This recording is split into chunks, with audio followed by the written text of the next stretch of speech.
Assalamualaikum everyone, this is Hajra Aruj. Welcome to my YouTube channel. Make sure to subscribe to the channel and press the bell icon so you don't miss any of the videos.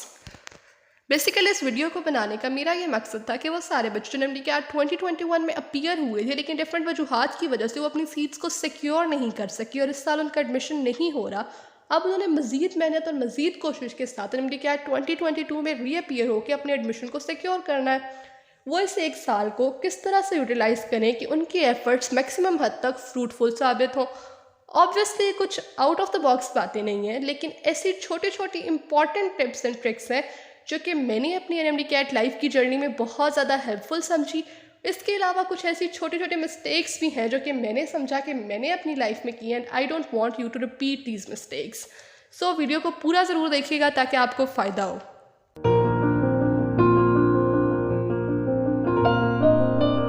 In this video, I will discuss 7 crucial steps that will lead you to your dream destination, your dream medical college.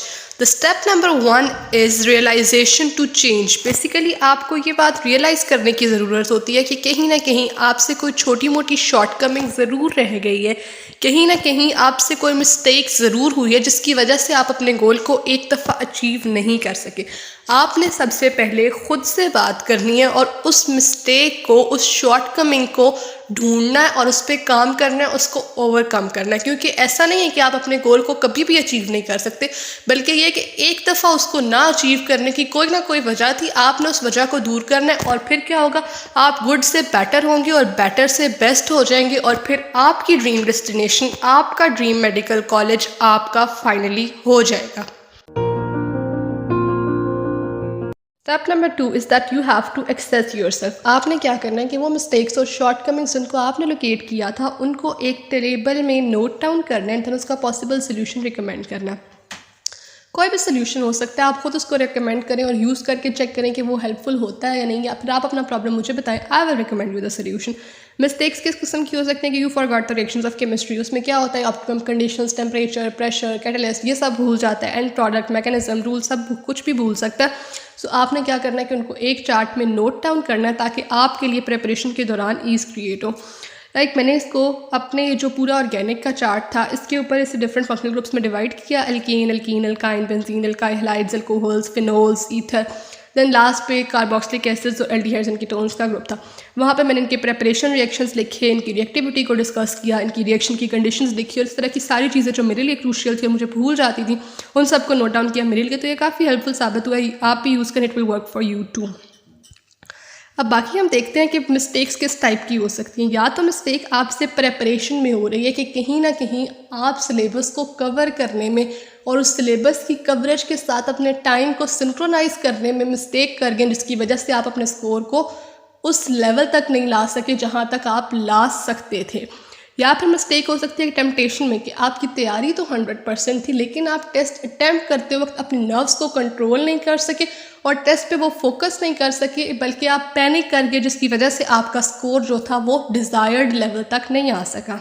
हम preparation की बात करें तो इसमें भी 2 types of mistakes हो सकती हैं। हो सकता है कि आपकी टाइम मैनेजमेंट में कोई फॉल्ट था, या हो सकता है कि आपकी सिलेबस कवरेज की जो स्ट्रैटेजी थी उसमें कोई ना कोई मिस्टेक हो गई हो आपसे। जैसा कि हम सबको पता है कि इस दफ़ा MD-CAT की प्रिपरेशन के लिए सिर्फ 1 मंथ था हमारे एग्ज़ाम्स के बाद। उसी के अंदर हमें पूरी के पूरी 6 बुक्स को कवर करना था, वो भी अपने बोर्ड की, डिफरेंट बोर्ड्स की बुक्स को, क्योंकि नेशनल MD-CAT था। तो इस वजह से या फिर हो सकता है कि आपकी सिलेबस स्ट्रैटेजी के अंदर कोई मसला रह गया हो सकता है कि आप प्रैक्टिस नहीं कर सके हो सकता है कि आप थ्योरी वाले जो क्वेश्चंस थे वो आपको याद नहीं रहे, जो मेमोराइजेशन वाले थे, या फिर आप कॉन्सेप्चुअल स्टफ मिस करके, साइड बॉक्सेस मिस करके, कोई भी इशू हो सकता है। आपने उसको लोकेट करना है और अपनी चेक लिस्ट रेडी करनी है, जिसके अंदर सबसे पहले क्या था कि आपने ये अहद करना था खुद से कि I will prove myself. Then उसके बाद आपने अपनी मिस्टेक्स को ढूंढना था और फिर उन सब मिस्टेक्स को नोट डाउन करना था। ये आपका स्टेप नंबर 2 था।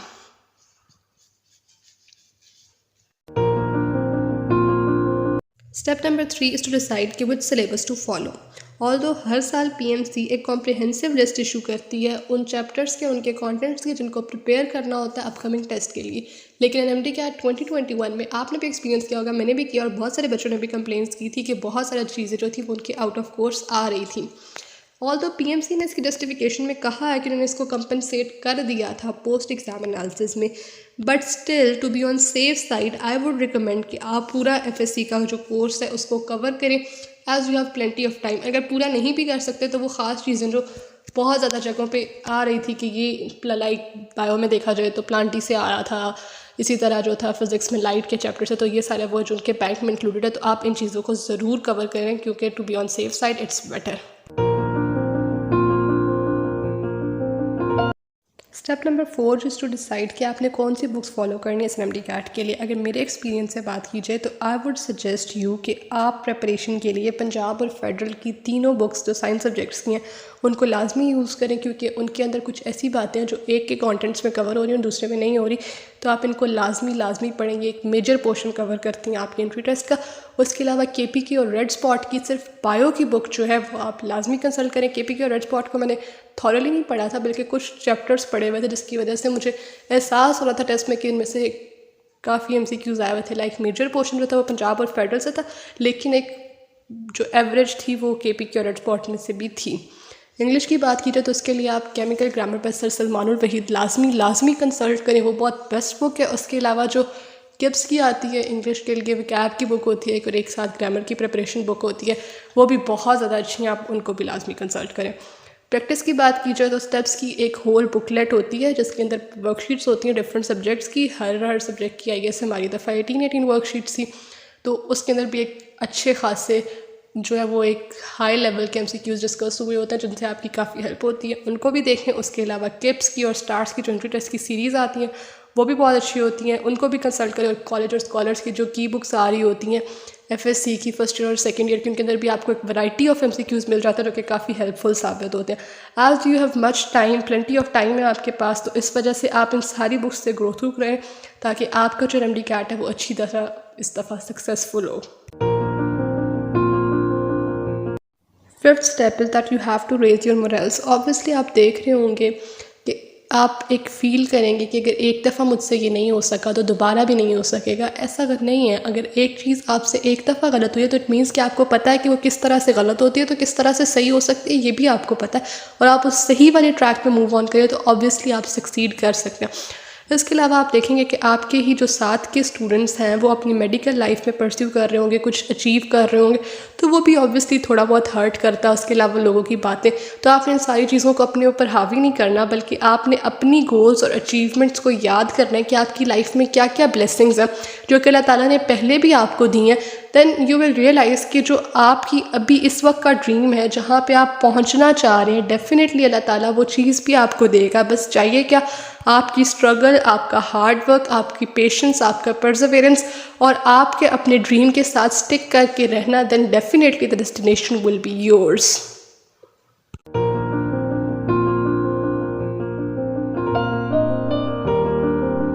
Step number 6 is adjusting the time table. आपका जो टाइम मैनेजमेंट का इशू रह गया था कि आपकी प्रिपरेशन वो एक मंथ में नहीं हो सकी, उसको कैसे कवर करना है, let's see.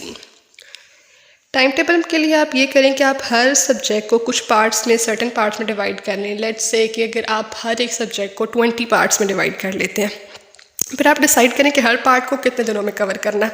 Like her subject का एक एक पार्ट जो है उसे कितने डेज़ में कवर करना है। अगर हम बात करें कि कंसिडर करते हैं एक पार्ट को हम 3 डेज़ में कवर करें, तो 20 पार्ट्स कितने डेज़ में कवर होंगे? 60 डेज़ में।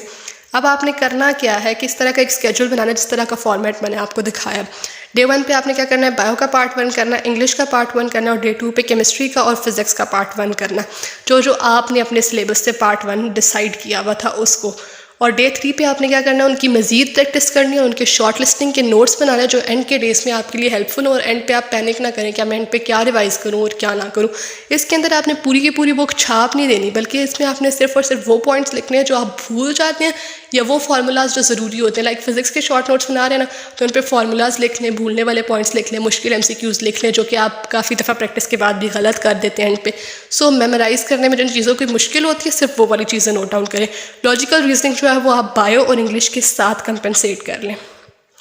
ये तो एक रफ सा स्केड्यूल था। आप अपनी फैसिलिटेट करने के लिए, अपनी ईज़ के लिए किस तरह का भी स्केड्यूल बना सकते हैं जैसा कि आपके लिए आसानी हो।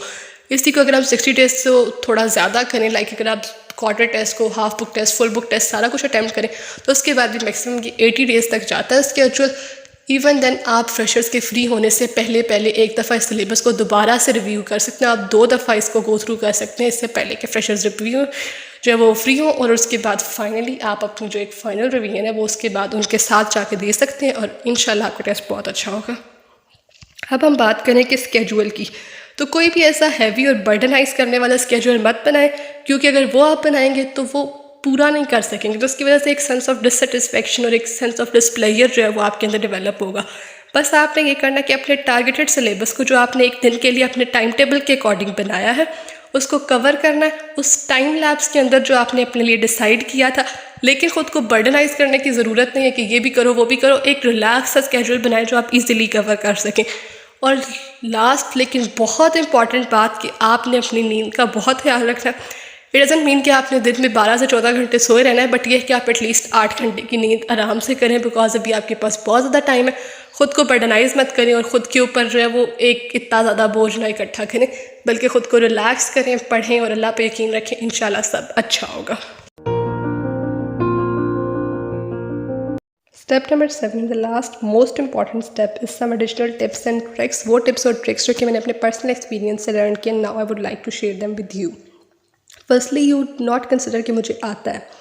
अगर आप अभी किसी लेक्चर में बैठेंगे तो वो वही कोर्स होगा जो आपने एफएससी में भी पढ़ा और एमडी कैट में भी पढ़ा है। लेकिन अगर आप इस माइंडसेट के साथ बैठेंगे कि ये मुझे ऑलरेडी आता है, तो उसका जो एसेंस होगा, जो आपको ग्रास्प करना होगा, बिलीव मी वो मिस हो जाएगा और आपको उस लेक्चर को अटेंड करने का कोई फ़ायदा नहीं होगा, क्योंकि आपकी फ़ोकस ना होने की वजह से उस लेक्चर के जो कॉन्टेंट्स हैं वो आप सही से गेन नहीं कर सकेंगे। दूसरा क्या है कि make notes and note down the things you usually forget. आप जो चीज़ें भूल जाते हैं, कुछ फार्मूलाए या कुछ साइंटिफिक नेम्स या कुछ भी जो आपको भूलता है, कुछ रिएक्शंस, कुछ कंडीशंस, उन सबको आप अपने नोट्स में नोट डाउन करें, उनकी शॉर्ट लिस्टिंग करें, ताकि वो आप एंड टाइम पे टेस्ट से 1 दिन पहले, 2 दिन पहले, 1 हफ़्ता पहले उसको रिवाइज़ करें। और उसका बहुत ज़्यादा फ़ायदा होता है। अगर आप मुझसे पूछें कि मुझे किसी चीज़ का बहुत ज़्यादा फ़ायदा हुआ है अपने एमडी कैट में, this was these hand written short notes. बहुत ज़्यादा फ़ायदा होता है इनका। एंड थर्ड वो special way to attempt MCQs. आप लोग क्या करते हैं कि एक एमसीक्यू हमने अटैम्प्ट किया और उसका सही ऑप्शन उधर ही मार्क कर दिया, जो कि एक गलत तरीका है। मैं क्या करती थी कि मैं हमेशा अपने एमसीक्यूज़ को एक साइड पे मार्क करती थी, और उसकी वजह ये होती थी कि जब नेक्स्ट टाइम आप उन एमसीक्यूज़ को पढ़ते हैं तो क्या होता है कि जो आपने एक दफ़ा एमसीक्यूज़ मार्क किए होते हैं ना, वो आपके माइंडसेट को ख़राब नहीं करते, और आपको ये एक्सेस करने में आसानी होती है कि कौन सा पोर्शन आपको आता है और कौन सा नहीं आता। नेक्स्ट टाइम आप एक साइड पे हाथ रखें, देन आप देखें सारे ऑप्शंस आपके लिए इक्वल हैं, आपको क्लियरली पता चल जाएगा कि कौन सा जो पोर्शन है वो आपको आता है और किस पोर्शन पे आपको काम करने की मज़ीद ज़रूरत है।